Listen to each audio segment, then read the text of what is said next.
अस्सलाम वालेकुम वरहमतुल्लाहि वबरकातुह। पूरी उम्मत मुस्लिमा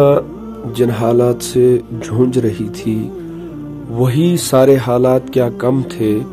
कि ऊपर से मुल्क पाकिस्तान, जिसके बारे में कहा जाता है पाकिस्तान का मतलब क्या,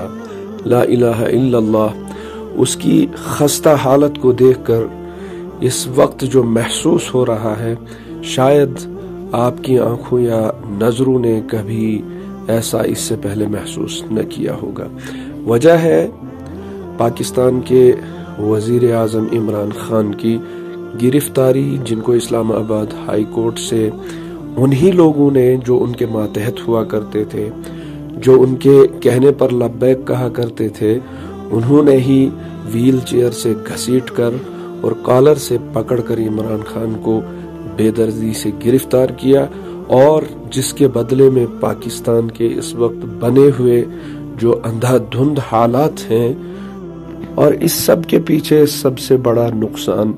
उम्मत मुस्लिमा, इत्तेहाद उम्मत का है। इस नुकसान का सबब चाहे आवाम बने, चाहे लीडर बने, चाहे मिनिस्टर बने, चाहे फौज बने, चाहे सियासतदान बने, सभी को मुजरिम ही करार दिया जाएगा, क्योंकि हालात हाजिरा के एतबार से इस वक्त उम्मत मुस्लिमा को जिस रफ़अत की, जिन बुलंदियों की, जिस ताकत की ज़रूरत थी, उस ताकत को अगर पाश किया जाएगा तो वो काबिल सताइश नहीं बल्कि काबिल मज़म्मत ही होगा। ये एक पाकिस्तान के लोगों का काबिल मज़म्मत एक घिनौना कदम है जो आज पाकिस्तान में हो रहा है, और जिन हालात से इस